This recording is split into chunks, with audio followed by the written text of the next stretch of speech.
সমাধান করা হয়েছে। কাশি বিভিন্ন রকম বা ঠান্ডা লাগা বিভিন্ন রকমভাবে হতে পারে, কিন্তু এখন দেখবেন এমন একটা সিজন মোটামুটি সবাই খুশখুশে একটা কাশি। আয়ুর্বেদে কিন্তু যে কোনো কিছুর সাথে বায়ুপিত্ত কফ জড়িয়ে আছে ওতপ্রোতভাবে, এবং এই বায়ুপিত্ত কফের মধ্যে যখন কাশির প্রকারভেদ আমরা করি তখন আমরা বলি কাশির খুব কমন পাই আমরা বাতজ কাশি। কি বাতজ কাশি বলি আমরা সেই সমস্ত কাশিকে যেগুলোকে আমরা ড্রাই কাফ বলি। সিমিলারিটি বাতজ কাশির সাথে সিমিলারিটি থাকে ড্রাই কাফের। এবার পিত্তজ কাশি হচ্ছে যেখানে কোনো ইনফেকশান থাকে, ধরুন আপার রেসপিরেটরি ট্র্যাক্ট ইনফেকশন বা lower respiratory tract infection, any type of RTI মানে respiratory tract infection, that is similar to pittaja. এই পিত্তজর সাথে কিন্তু ওটা সিমিলারিটি। থার্ড বলবো কফজ, বায়ুপিত্ত কফ। কফজ হচ্ছে আমরা বলি প্রোডাক্টিভ কাফ, কাশির সাথে কফ উঠছে। প্রোডাক্টিভ কাফের সাথে কিন্তু কিছুটা সিমিলারিটি পাই আমরা, এই কফজ কাশি এই অসুখের সিমিলারিটি পাই। এর বাইরে কিন্তু আমরা পাই ক্ষতজ। ক্ষতজ হচ্ছে লাংসে যখন কোনো ক্ষত থাকে, যেটা মেবি হতে পারে কোনো পুরনো কোনো সমস্যা, মেবি হতে পারে সেখানে যে কোনো history of any old traumatic injury, এই ধরনের কোনো কারণ থাকলে ক্ষতজ। আরেকটা হয় কাশ্যজ, যেমন ধরুন পালমোনারি কক্স অর্থাৎ লাংসের টিউবারকুলোসিস, এই ধরনের অসুখ যদি থাকে সেক্ষেত্রে কিন্তু আমরা সেটাকে বলি কাশ্যজ। আয়ুর্বেদিক এই কাশি বা ঠান্ডা লাগা এগুলো নিয়ে প্রচুর আলোচনা আছে, সময় বিশেষে অবশ্যই করি আমি। যেমন কফ প্রকোপের কারণ আমি বলেছিলাম যে আমরা কফ প্রকোপের কারণ হিসেবে আমরা কিন্তু অনেক কিছু বলি, তার মধ্যে অন্যতম দ্রবদধি দিবানিদ্রা প্রূপস্বরূপী প্রপুরই তুহিনী পতনকালে শ্লেষ্মানং প্রকোপ। তুহিনী পতন মানে বরফ পড়ার সময় হিম পড়ছে।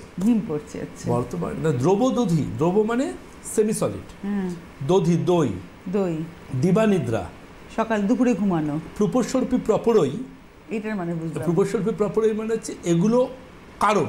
আচ্ছা। আর তুহিনী পতনকালে শ্লেষ্মানং প্রকোপ মানে যখন হিম পড়ে সেই সময়, একদম এটা শরৎকাল হেমন্ত। হ্যাঁ, এটা ইলাবোরেট, আমি একটা ছোট্ট অংশ বলে শোনাচ্ছি। যেমন বায়ু প্রকোপের কারণ আয়ুর্বেদে বলছি, যেমন ধরুন লম্ফন প্লবনোত্তদ্ধ ব্যায়ামতি বিচেষ্টতই। কেউ এক্সারসাইজ জগিং করছেন, তার বায়ু বৃদ্ধি হতে পারে। প্লবন অর্থাৎ সাঁতার কাটছেন কেউ, তাতে বায়ু বৃদ্ধি হতে পারে। লম্ফন প্লবনোত্তদ্ধ ব্যায়ামতি, অতিরিক্ত পরিমাণ ব্যায়াম হচ্ছে পরিমিত পরিমাণ, যেমন জল খাওয়া ভালো, বেশি জল খাওয়া খারাপ, তেমন ব্যায়ামও হচ্ছে পরিমিত পরিমাণ করা শরীরের পক্ষে উপকারী। অতিরিক্ত পরিমাণ ব্যায়াম করা কিন্তু শরীরে ক্ষয়রোগ সৃষ্টি করে। তাহলে কি বলছে, লম্ফন প্লবনোত্তদ্ধ ব্যায়ামতি বিচেষ্টতই, এটা হচ্ছে বায়ু প্রকোপের একটা অন্যতম কারণ। আবার ঠিক একইভাবে কিন্তু এরকম বিভিন্ন রকম রয়েছে, কিন্তু আজকে আলোচনাটাই চলে আসি সরাসরি। যখন আয়ুর্বেদ নিয়ে ঢুকে যাই বেরোতে পারি না এটা থেকে। আজকে আমরা আলোচনাটা যেটা রেখেছি যে হাঁচি কাশি বিহীন জীবন, বহু মানুষ আছেন তাদের জীবনে এটা একটা চলার পথের অঙ্গ হয়ে দাঁড়িয়েছে। তো আমি একটু তার আগে বলে দিই চেম্বারের কথা। আগামী 17ই এপ্রিল তমলুকে চেম্বার রয়েছে, 18ই এপ্রিল রয়েছে কন্টাই, 19শে এপ্রিল খড়গপুর, 27শে এপ্রিল ডায়মন্ড হারবার। এটা এপ্রিল মাসের চেম্বার, পরবর্তী চেম্বার তো নিশ্চয়ই আমি বলবো। তো আমরা এবার চলে যাই আলোচনাতে। দেখুন, যদি কাশি মোটামুটি যদি আপনি পৃথিবীর মধ্যে দেখেন, এই কাশির কিন্তু প্রবণতা খুব কমন। মোটামুটি পৃথিবীর জনসংখ্যার 40% মানুষ কম বেশি কাশিতে ভোগেন। এবার এই কাশিরও কিছু প্রকারভেদ থাকে। ধরুন কারো ক্ষেত্রে দেখা যায় যে সবসময় একটা খুসখুসে কাশি, যেমন স্মোকার্সদের ক্ষেত্রে হয়। আবার কারোর ক্ষেত্রে দেখা যায় অ্যালার্জির থেকে কাশি। কারো ক্ষেত্রে দেখা যায় আবার যে ঘুম থেকে ওঠার সময় ঢোক গিলতে গেলে গলায় ব্যথা, একটু বেলা হলে ওটা চলে যাচ্ছে। সেক্ষেত্রে ব্লাডের ইএসআর, সিআরপি, সিবিসি অর্থাৎ কমপ্লিট হিমোগ্রাম এগুলো প্রয়োজন হয়ে পড়ে।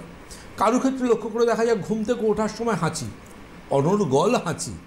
সে হাঁচি হচ্ছে, তার সাথে চোখ চুল করছে, নাক দিয়ে মনে হচ্ছে এই নাক দিয়ে গঙ্গা, এই নাক দিয়ে যমুনা, মানে একদম পুরো জলের মতো সর্দি পড়ছে। এবং শুধু তাই নয়, সেই সব পেশেন্ট যদি অসুখটাকে চেপে রাখেন সেক্ষেত্রে কিন্তু তাদের নিঃশ্বাসে সাঁই আওয়াজ হতে পারে রাত্রের দিকে, শুরুর দিকে, এরকম রঙ্কি বলি, ক্রেপস বলি, স্টেথো বসিয়ে এগুলো শোনা যায়। আর সেকেন্ড যেটা সেটা হুইসেলিংয়ের মতো একটা আওয়াজ, সাঁই সাঁই আওয়াজ। আর সেকেন্ডারি আমরা যেটা পাই সেটা কিন্তু এই ধরনের পেশেন্টের ক্ষেত্রে অ্যাজমার টেন্ডেন্সি খুব বেশি থাকে। সুতরাং এটাকে কিন্তু প্রপারলি ট্রিটমেন্ট না করলে কিন্তু বিপদ। কাশিকে ও সেরে যাবে এরম নয়, 3 সপ্তাহের বেশি কোনো কাশি হলেই সেটাকে কিন্তু আমরা ডাক্তারবাবুরা অন্যরকমভাবে ভাবি এবং তার প্রয়োজনীয় পরীক্ষা নিরীক্ষা করার জন্য অ্যাডভাইস করি। বিশেষ করে CXR, P and lateral view, অর্থাৎ chest X-ray, lateral and posterior anterior view, এতে আমরা লাংসের পুরো ছবিটা পাই এবং সেই অনুযায়ী অ্যাডভাইস করি। কেউ আছেন? নমস্কার।